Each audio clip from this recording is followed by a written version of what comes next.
It's not often you hear the words British tank and frontline action in the same sentence, but in Ukraine right now, that's exactly what's happening. The UK's Challenger 2 tanks, those massive beasts built in the quiet English countryside, are now carving a reputation thousands of kilometers away, and not just for showing up, but for outperforming Russia's so-called modern tanks in real combat. This isn't propaganda, it's backed by on-the-ground reports and confirmed data from Ukrainian crews and UK defense sources. So let's get straight to what's happening. The Challenger 2 isn't new. It entered service in the late 1990s and was originally built to replace the Challenger 1, itself a Cold War creation. At 71 tons, it's not exactly subtle, but it was designed for one purpose: to survive anything the enemy could throw at it. Its main weapon is the 120mm L-30A1 rifled gun, and that's important. Most NATO tanks, like the Leopard 2 or the American Abrams, use smoothbore guns. Britain stuck with rifling because it improves long-range accuracy, letting the Challenger fire specialized armor-piercing and high-explosive rounds with extreme precision.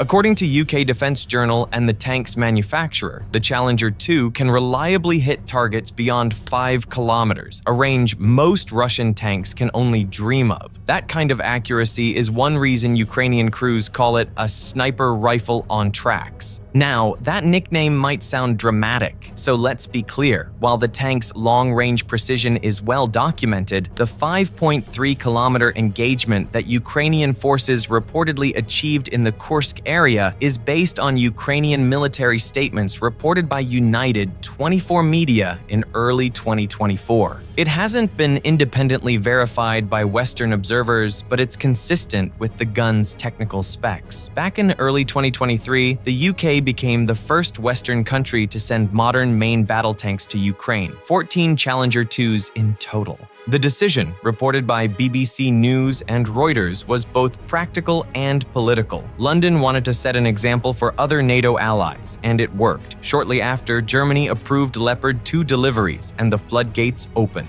Ukrainian crews trained in Britain before deployment, learning not just how to drive and shoot, but how to maintain one of the most complex armored systems on Earth. By the summer of 2023, those tanks were on Ukrainian soil, and within months, they were in battle. The Challenger's first major deployment came during Ukraine's southern counteroffensive in 2023. Reports confirmed that at least one Challenger 2 was destroyed near Robotyne after being hit by an anti-tank missile, likely a Kornet. That was covered by multiple sources, including Defense Blog and The Guardian. The good news? The crew survived thanks to the tank's layered Dorchester armor. Since then, the surviving tanks, mainly used by Ukraine's 82nd Air Assault Brigade, have seen combat along the Kursk axis and in eastern Ukraine, near Kostiantynivka. According to United 24 and Defense UA, crews there reported engaging Russian armored vehicles at long ranges, using terrain cover and advanced optics to strike before being detected. So far, the Challenger 2's kill ratio appears favorable. Ukraine has lost a few, but Russian forces have lost many more vehicles in encounters where the Challenger 2 provided overwatch fire. Still, exact numbers are difficult to verify, and both sides publish conflicting figures. So let's just say this: the Challenger 2 has proven itself capable of doing what it was sent to do: destroy enemy armor while keeping its crew alive.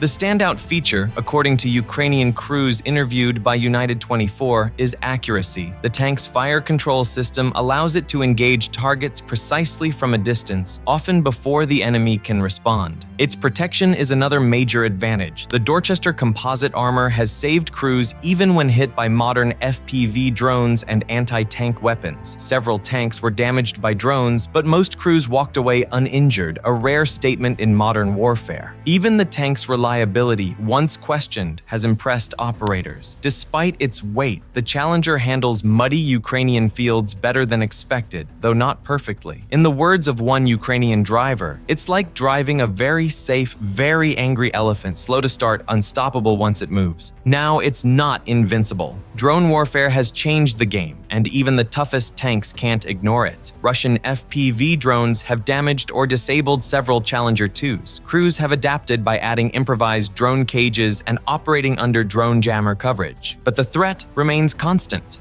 Maintenance is another issue. Spare parts for British tanks are harder to come by in Ukraine than, say, for the German Leopards, simply because there are fewer Challengers in service. Wikipedia and UK Defense Journal both note that availability of spare parts limits how many tanks are combat ready at any given time. And then there's the simple fact of numbers. 14 tanks can make a difference in localized fights, but not across a 1,000-kilometer front. As one British analyst put it, they're tactically valuable, but strategically symbolic. On the Russian side, Ukraine's Challenger crews are facing a mix of T-72 B3Ms, T-80B VMS, and T-90Ms, the most modern tanks Russia can field. These are dangerous opponents, especially when backed by massed artillery and drones. But Russian doctrine still favors quantity over survivability, and that's where the Challenger's precision and protection come in. According to Jane's and Army recognition, Russian tanks have shorter effective firing ranges, and their crews often lack the thermal imaging and stabilization systems that Western tanks enjoy. That difference can decide who fires first and who survives. Still, it's worth noting that Russian FPV drones and loitering munitions have become a serious equalizer, capable of disabling any tank regardless of make. The UK isn't stopping at the Challenger 2. The next version, the Challenger 3, is already in prototype trials. As confirmed by Army Technology and UK Defense Journal, 8 prototypes are being tested, with full operational capability expected around 2030. The new model swaps out the old rifled gun for a 120mm smoothbore Rheinmetall L55A1, bringing it in line with NATO standards and unlocking access to a wider range of ammunition. It'll also get a new digital fire control system, better sensors, upgraded armor, and most importantly, the Trophy Active Protection System, an Israeli-made defense suite that shoots down incoming rockets and missiles before they hit. If the Challenger 2 is a tough tank, the Challenger 3 is shaping up to be a tank that fights back against the projectile itself. 2 years into combat, the Challenger 2 has proven itself as one of the most survivable tanks in Ukraine. Its biggest limitation isn't performance, it's quantity. 14 tanks can't win a war, but they've proven Britain's armor works as advertised. According to reports from United 24 Media, the tank's impact goes beyond firepower. It boosts morale. Ukrainian troops trust it, and Russian troops, well, notice it. And that psychological effect shouldn't be underestimated.